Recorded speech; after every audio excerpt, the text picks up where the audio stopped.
This is Weekend Work on Shade 45. The Bad Boys of Radio, Love Dinero, Coach PR, and this is Weekend Sports. And we working on the weekend as usual. And we got a special guest zooming in with us this morning. PR, I'm gonna let you finish it off because you know how you do as a sportsman. Hey man, this is Rain Man, aka Shawn Kemp, aka dunk on your mama, aka point your finger in your face. Hit you the moves, baby. Hit you with the hoo-ha, man. Thank you for joining us, man. Mr. Kemp, appreciate you, bro. Thank you, man. Yeah, man. Oh, thank you for having me, man. I appreciate y'all. I know that you're a busy guy, man. I'm over here doing some Melbourne shit. I should have been recording before. This is like take 20, but I appreciate you for hanging out with us, man. I know that you got this dispensary going on. Tell us about your Shawn Kemp dispensary. Man, the dispensary has been a lot of hard work around here, but we got a good team, man. We had a good team of mixed people. And, what I mean by that is there's different nationalities. We got whites, we got blacks, we got Asians, we got Mexicans. We got a whole lot of different people around here working, and we just educating people about the weed game. And like I said, as I'm learning this game myself, we're trying to get out to the public to educate people to make them better and more aware of things. Did you think about this while you were on the Blazers or with the Supersonics when you started thinking about, I'm going to own a weed business? When did this happen? Well, it couldn't happen back then. No, man. It went, well, he was back then, right? Back then, we had hopes of marijuana being legal. Back then, they was still taking us to jail for little small charges and stuff out this way. That's right. So my ideas really didn't come into my head until the laws changed and things became legal, and then that's when my ideas started to come into my head. You never thought, well, all right. Let me ask a question. Let me just be straight out. Were you blazing before, like with the Sonics or with the Blazers? When did you start smoking? Well, I was smoking, man, and we was casually smoking all the way through my career. I rather smoke weed than pop pills, man. I wasn't big on painkillers. I never have been. I don't take any pills now, but I definitely smoke bud. Oh, okay. And that must have been some kind of session. Like you guys did it just on some real chill shit afterwards, after the game. Was there any like more shit popping while you're smoking with the teammates or something like that? Well, yeah, I mean, we used to talk a lot of shit to each other, go over the game plans with each other. Most of us was really looking just for a little relief, a little getaway. Right. And what I mean by that means you try to stay out of the club life, you try to stay away from the fans. You're basically trying to keep your focus on the game, man. Keep your focus on what you got to do, and make your body relax. That weed will definitely make you focus. It makes you relax because I don't smoke that shit. So yeah, because you have no idea. What? Music 1942. Music in 1942. 1942? Yes. So Don Julio. You need to smoke, man, before that smoke, alcohol. Man. 1942 will make you wake up with a headache. It definitely does. And it'd be a good headache. Wonderful headache. So hold on. Before you say all I do is get sunglasses and Advil. Because last night was mad real. Mad real. Did you speak to any other because there's a lot of other former athletes that's into the business now? Mike Tyson, Al Harrington, entertainers. You have Damian Marley. Did you speak to anybody else? As far as getting some advice, in the business. Absolutely. I spoke to Al Harrington just recently, and I talk to him every so often. He's doing a good job in the business, trying to educate people also. Similar to what I'm trying to do here. Our plans are very, very similar. He's a grower in Colorado. I am what you call a seller. What I am doing is selling weed. So I am the guy that's downtown with the shop, and we can sell multi versions of weed, creams, edibles, things of that nature. They're more out in the country growing fields of weed. I'm downtown trying to get more minorities into the business, people of color into the business, because this has been part of our culture for a long time. Yeah, so he's the plug, basically. And you're the distributor. There you go. Yeah, see? So I want to ask you, Shawn, Absolutely. So what kind of music you like to get into when you smoke? What you like to zone out to? Well, back in the day when I played, I used to love Mobb Deep. Uh-huh. But now when I smoke, I mean, man, I listen to a lot of young guys, man. What's the young guys you listen to? I want to know. Well, right now I'm gonna say my favorite. I'm gonna say Migos. I still like Young Jeezy. NBA YoungBoy. Stop. Since we said all that, we're gonna get into Mobb Deep, NBA YoungBoy, Young Jeezy, and Migos, and we're gonna come back and finish talking to Shawn Kemp. Weekend sports, man. Bad Boys Radio. Rain Man. Bad Boys. PR, you're not happy he likes NBA YoungBoy. That's your guy. Yo, no, more than that, he's a Steelers fan. Oh, no doubt, bro. So this is why you got the Steelers suit on. Steelers Nation, man. No doubt. That's why I told you, that's a beautiful jacket he has on, man. See? Right. We'll be back, man. Bad Boys Radio, man. Let's get into the music. Let's go. This is Weekend Work on Shade 45. Bad Boys Radio, Calvin and Melvin. I'm on some Melvin shit, some real Melvin shit today. We got smoke because you need to smoke. I need some of that Gary Payton. We got a special guest, Mr. Shawn Kemp. He had a grand opening of his dispensary last week, and he said Gary Payton was sold out. The Gary Payton cookies were sold out because he was there, right? No doubt. Gary came through, the store opened, things turned out great, man. Like I said, we got 4 more stores coming in the next 2 years. That's what I'm most proud about. Wow, that's crazy. We're just getting our foot in the door around here doing business. And, and I worked with a good group, a good team. You guys know, y'all in the business too, man. Ain't no I in team. You got to have good people around you to be successful. That's a fact. I definitely have that. That's a fact, man. Gotta ask, bro. Since we just had the basketball season, your top 3 power forwards of all time. My top 3 power forwards of all time would be, Karl Malone, which I hate to say. Yeah, because he was letting y'all have it. But I think Karl Malone, Charles Barkley, and myself are three of the greatest power forwards that you could possibly put on the court. The rest of these guys that you see them putting the power forward behind their name, like Anthony Davis, small forward. He's really a small forward. Tim Duncan. He's over 7 foot. He's got to be qualified as a center. Oh shit.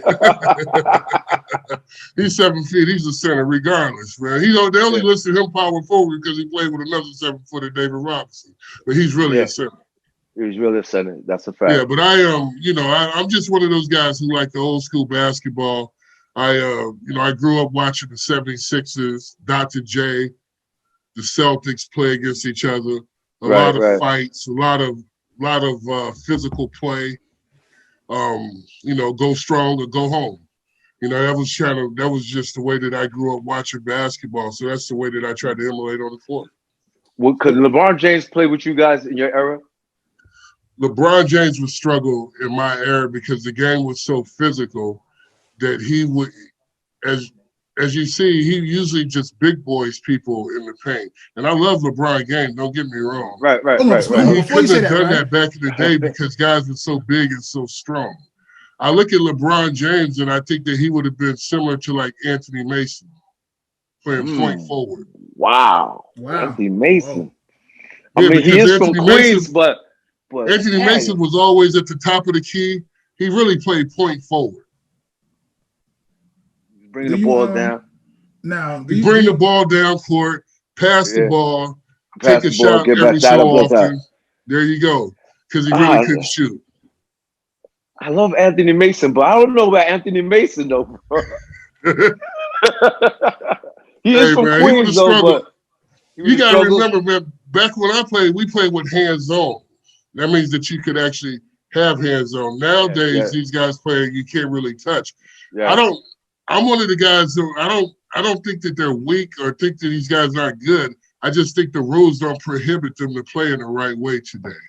Oh, okay. It's all about the rules. So, I mean, if you can't push a guy, you can't really do much on the basketball court. Right. There's a reason why these young kids are scoring 40s and 50 points, because ain't nobody playing no defense. No defense. They ain't getting their ass kicked like it was back in the 80s and the 90s.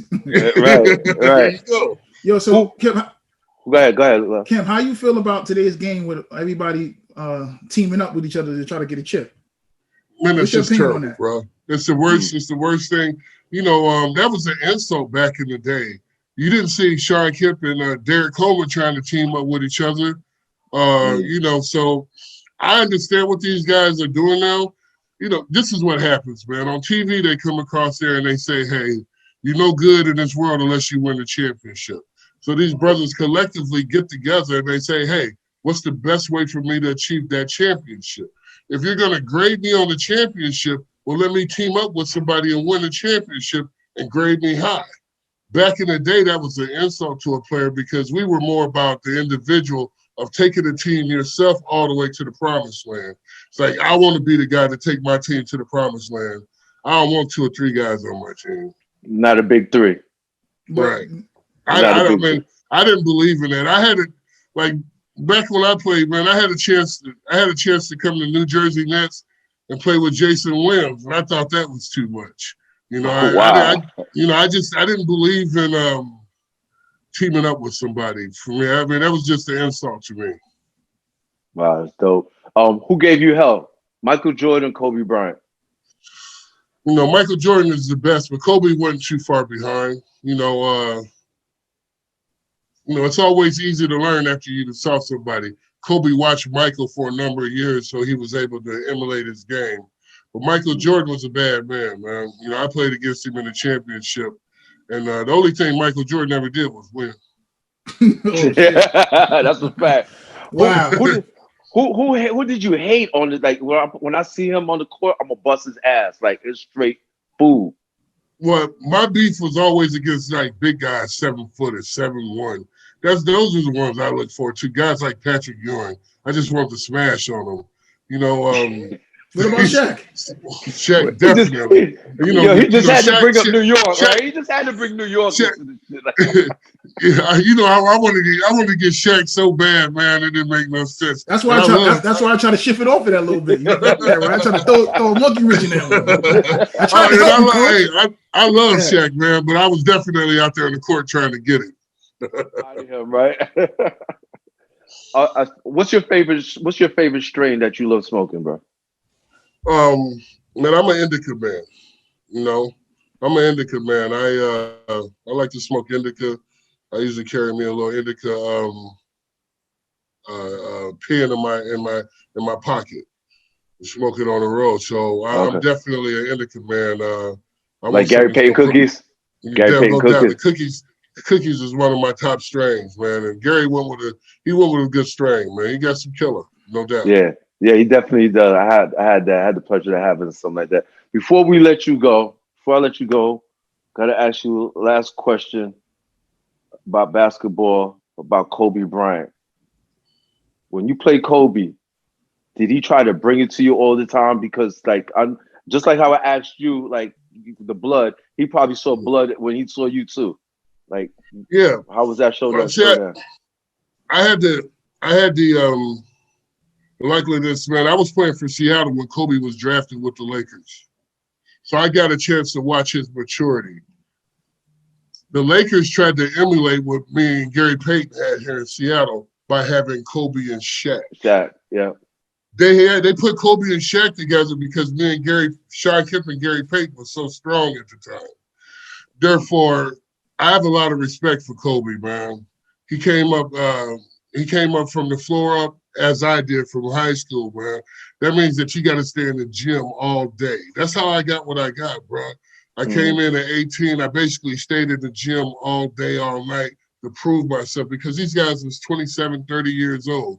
You know, back in the day, man, when you tried to take a grown man job, the society's changed a little bit now. But back in the early 90s and 80s, when you tried to take a grown man's job that was 27 to 30 years old, you usually got smacked down. And that was the same case in basketball. They did not want you taking their jobs under contracts. Right. No, little boy. Absolutely, man. So I feel like when I came into the game, man, back in '89, as far as high school to pro, I'm the one that took a lot of those lumps for these guys, man, which was good. And I feel like I smoothed the way for a lot of the guys as Kobe, Kevin Garnett. They didn't have to put that work in like Shawn Kemp did, because when I first came in, it was just all about doubt, man. Nobody believed in me. But when they came in, they had a following. Yeah, they was already superstars. They was already absolutely, bro. Built it up from junior high. Man, you smart as hell. They was already you got the cameras following you. Everybody's saying, "You're the next guy." Like Kobe, you look at LeBron James. Like they was all big stars. By the time they got there, it was like kind of easy for them. Like, it was like everything's laid out for them. It was. And that's what you did in your day to open that door. Yeah, absolutely, man. So I feel proud about that, man. So when I hear people say stuff like Kobe and Kevin Garnett, man, it just makes me smile, man. I just start smiling. I'm like, yeah, man, I did my job, because I'm quite sure that Kobe and Kevin was looking at me when they made that decision. Yeah, definitely. Who talks more shit than Gary Payton? Anybody in the league? Sam Cassell talk a lot of shit. But Gary talking shit right now. Yeah, exactly. That's the difference. Sam used to talk shit, but Gary's still talking shit. Yo, man, appreciate. Hold on, before you leave, hold on, yo, Kim, let's get one of them untold stories, man, that you never told nobody that went on the side of the court when I'm gonna give y'all a story today. Yeah. I'm gonna give y'all a good story. Let's get a good one real quick before you leave. I'm gonna give y'all a good story, man. We in New York, and we playing the Knicks. X-Man and Charles Oakley get the fight. They fought. I don't know if y'all remember this fight. They fought about 17 rows up in the stands. They was up in there. They was fighting and tussling. It was Xavier McDaniel, Charles Oakley. I was riding the bench at the time. They kicked both of the players out of the game. Xavier McDaniel came down to the bench and told me, he said, he looked at the whole team. He said, do something. And then he said, nah, not y'all. Y'all ain't shit. Then he looked at me and he said, boy, you better do something. So that was the first game that I got that big dunk in. You remember the dunk, seeing me do the double pump reverse dunk? Yeah, that you did? That was the dunk. So I feel like I started my career off in New York, because that one dunk, after I had that one dunk in New York, oh man, that was it. Wow. The next 3 weeks, I had 53 dunks in the NBA game. Yo, why did everybody come to New York and get their stats off in New York? Everybody comes to New York and comes up of New York. So tell New York City, man, I appreciate the love being around the city, man. I appreciate Patrick Ewing and Charles Oakley, man. Whatever, man. Yo, we appreciate you hanging out with us this morning, man. Right on, bro. Y'all take care, man. And yo, good luck in everything you're doing. Good luck in the dispensary. I'm definitely coming out there.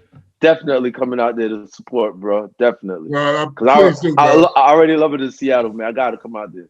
Yeah, man. Please do come see it. There's something to see. This is not your ordinary dispensary. We put some time into this. The building's about 17,000 square feet. The showroom is about 4,000 square feet, or even bigger than that. So we got some great product. The people that I'm involved with is the #1 people in the state. They've been doing this for a while. So I feel like I got a great education into the business. That's dope, man. What street is it on before you go? What street is it on? Avenue, Seattle. That's it, man. Make sure you check it out. Shawn Kemp, thank you. Rain Man, appreciate you. Right. The Bad Boys of Radio. Bad boys. What you gonna do?